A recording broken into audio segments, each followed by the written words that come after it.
Hey, welcome to How to in a Few. It's been a busy day today. I'm nice and dirty from all the projects I'm getting done. The last thing that I'm going to do today, I figured I might as well video this, even though it's probably already too late by the time it gets up on YouTube. I'm going to show you today how to make a solar eclipse viewer that will be safe for you and your kids to view a solar eclipse. Now, our eclipse is tomorrow, so as I said, it's a little bit too late, but then it dawned on me, you know what? Eclipses, although they're rare and don't happen all the time, they do periodically happen in different parts of the world, and who knows, maybe you want to look at it and you couldn't get glasses, or to tell you the truth, looking at it with the glasses is really not that cool. I mean, it's cool, you should get some of those glasses if you can, but making your own viewer to project the eclipse can be kind of an exciting project for your students, your family, your kids, or even just for yourself if you want to try something different. Maybe experiment around with some different lenses to get some better effects. So, parts we're going to need is some cardboard, a piece of wood, and maybe some white paper to make a little presentation screen in the background. So I'm going to get started now. I'm actually still waiting on some dollar store reading glasses. If you get the dollar store reading glasses plus one magnification or so, it makes for a really nice image of the sun during the eclipse on your backdrop projector device. I know that doesn't really tell you what I'm going to do, but I'll show you right now. Alright, you can see we have a box here. It doesn't really matter what kind of box. You can use scissors to cut.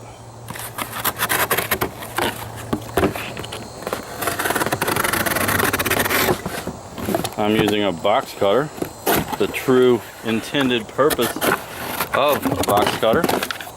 And so now I have these two pieces,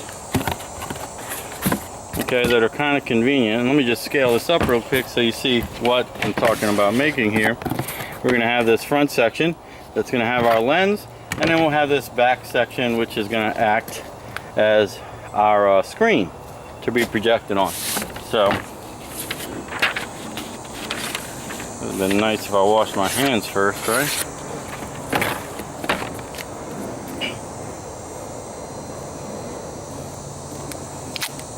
And you can almost make this in probably about 5 minutes total time.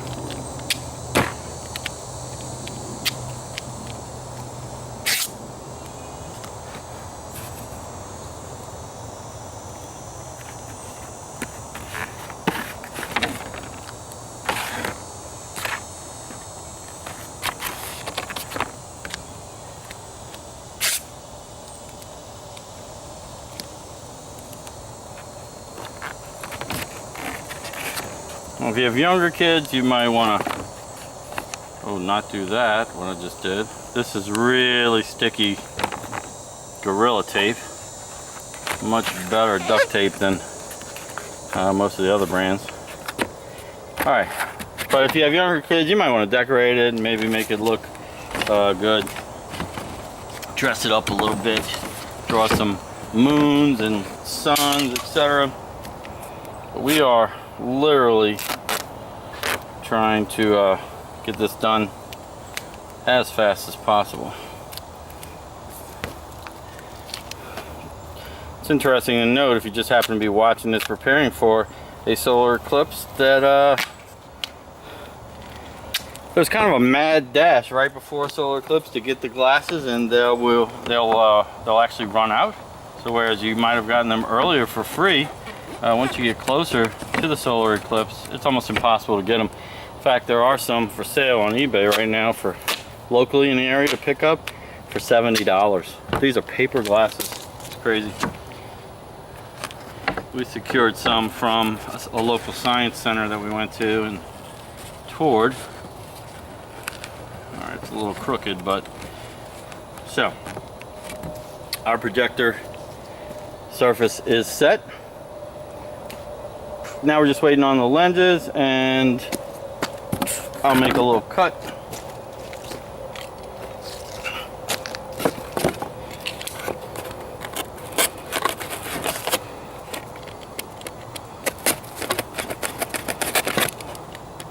for our lens. And that's where our lens is going to fit. I'll show you that as soon as it arrives. But what's going to happen now, once we put our lens, is that we'll have to actually get to the focal point. So we won't tape this yet until we find exactly where our lens needs to be. Once we get a nice clear image, we'll tape this down. Now incidentally, even if you don't have a solar eclipse, this is a cool way to look at the sun. I'm going to take it over into the sun right now just to show you real quick the effect before we get the lens. Alright, so here we are in the sun. And the easiest way to line it up, let me make sure you can see the shadow. I guess you can.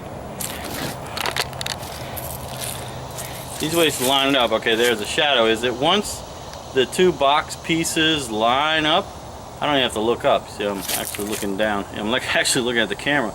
I can see there that they're lined up, so that tells me that I'm in the right orientation to see the sun. And I'll turn around so we see it. So once I'm in the right orientation, a bright spot appears on our backdrop. Now if we had the lens, we could actually focus that in and see the sun. Don't have any lenses? I'll tell you another trick. Cover that hole that I just put in there with aluminum foil, and then take a pin and make a very, very small hole with a pin, not a pen, a pin in that aluminum foil, and then you can do the same, because that pinhole will act like a pinhole camera and give you an image. The problem is it'll be much smaller. You'll likely be somewhere here and have an image of the sun that may be a little bit smaller than a pencil eraser. With the reading glasses, I'm hoping to get something closer to the size of a nickel, maybe if we're lucky a quarter. Either way, this way, by building a device like this, you can safely watch eclipses without looking up at the sun, without risking your children or yourself having any kind of permanent eye damage. So next shot coming up is going to be once we get our lens and we'll finish putting this together. Alright, so the magic of Hollywood, we're right back even though it's several hours later. We have a 1.25 and a 3.25. Now, honestly, I want to try the 3.25 to see what size image we get first. And I guess that should, let me get you a little bit closer so you can see what I'm doing.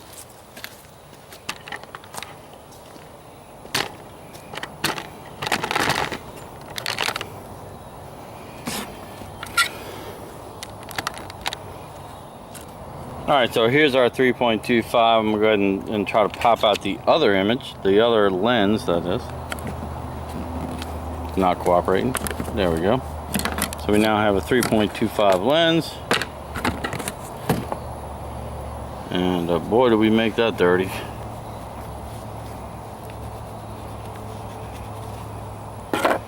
Oh well, just going to be dirty. Take a piece of tape that I have, maybe.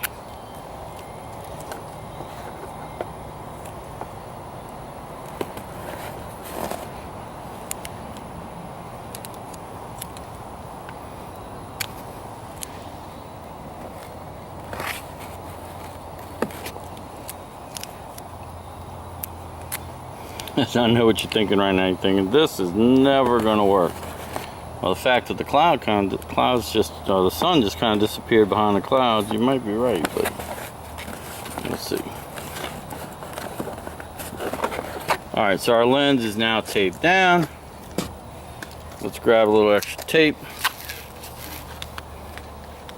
just in case this works out good. I'll put it right here so that we can set it up. Alright, let's move to the sun. Alright, so now we're in the sun. Sun is in a different orientation. You can tell by my shadow where we are, and we do have a lens, so let's see. And we conveniently got that tape all dirty, but now we will try to line them up again like before, and if you see, it's a nice square, but as we move closer we end up with a circle. Alright, that circle is about the size of an eraser. Notice though the clouds in the background, right? So we can see that this is actually an image. I'm hoping you can see that. And I'm gonna maybe zoom in on that.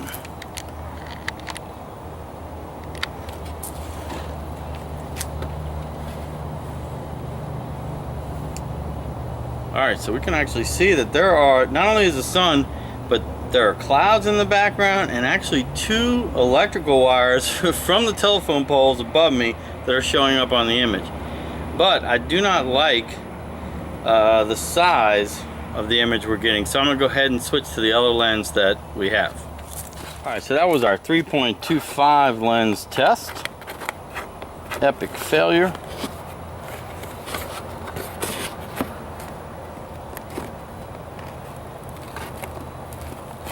Let me pop out this 1.25. Probably would have liked a 1.0, but people might be starting to catch on to this technique.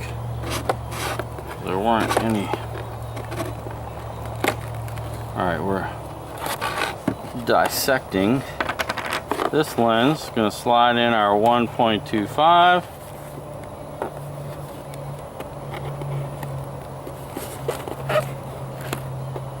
Reapply our tape. Main thing is that there's no light leaking or no holes, because we want only the light coming through this lens to strike our background. I could have left this tape thick. In fact, I don't want any nonsense for tomorrow. So this viewer is actually going to a family friend of ours, so I will child-proof this a little more.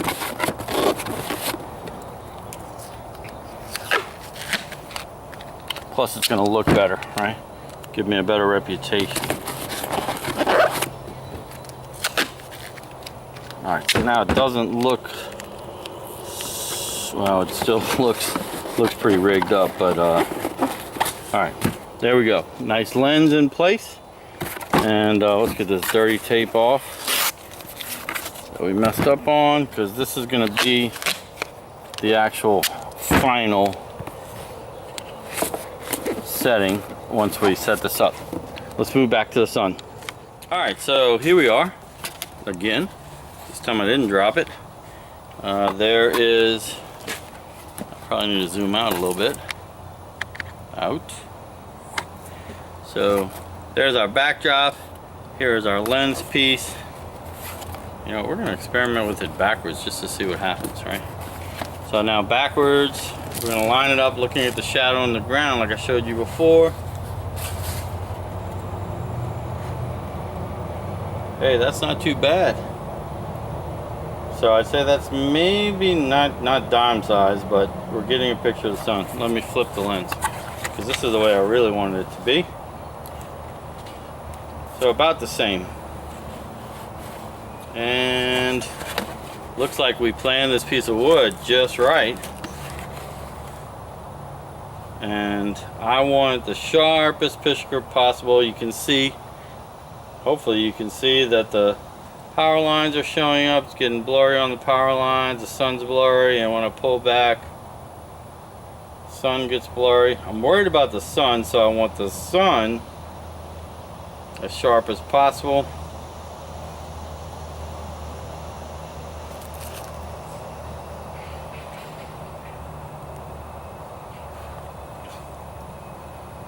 And I'm going to call it right about there. My tape not cooperating.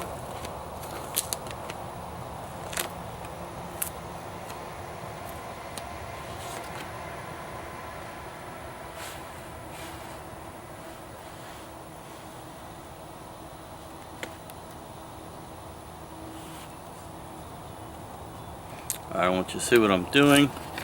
I'm trying to tape the tape down.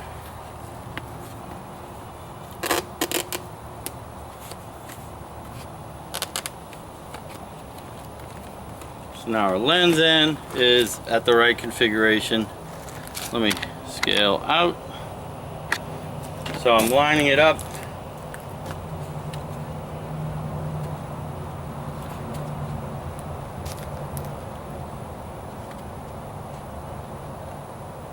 I can see the sun, I can see clouds in the background.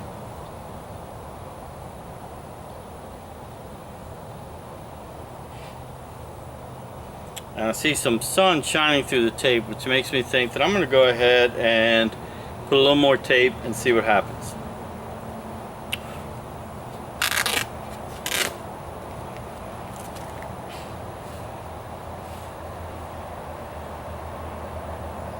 So here we have a close-up view, and today it's nothing special because it's not a solar eclipse, but come tomorrow we will slowly but steadily see the moon obstructing the lens, and we should, I can't find the lens at this point. Alright, so here's the lens. We should eventually see an eclipse happen, and that's a poor excuse for eclipse, my hand, but you get the idea. It's going to end up looking like it's getting a bite taken out of it. Now this is still a pretty bright image, but this will not damage your eyes, and should clouds pass like before, there's no clouds now. Currently we've cleared up pretty good, so we only see the sun.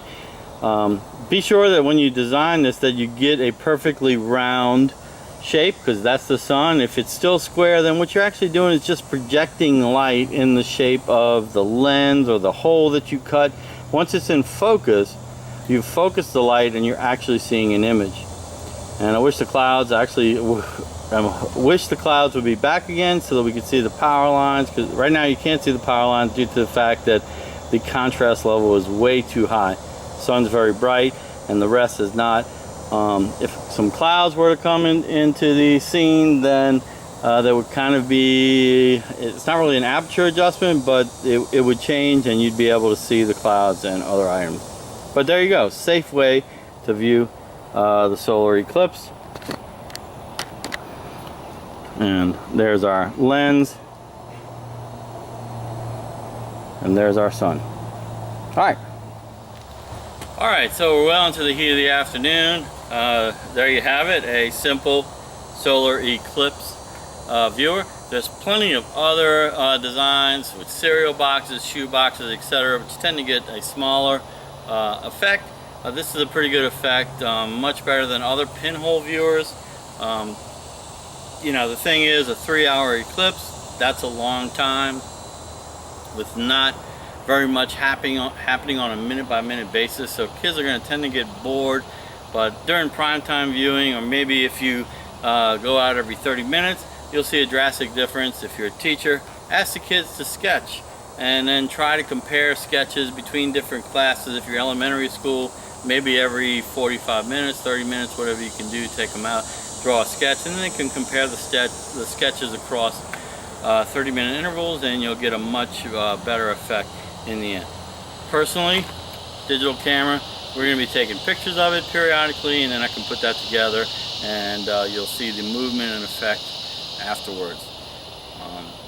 My viewer is a little more advanced than this, but this is a great start, great family project, great classroom project.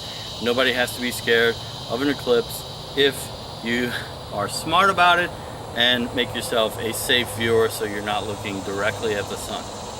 Hopefully that worked for you. Please give me a thumbs up, share the video, subscribe, etc. That helps me out a lot. Thanks for watching, and I'll see you next time.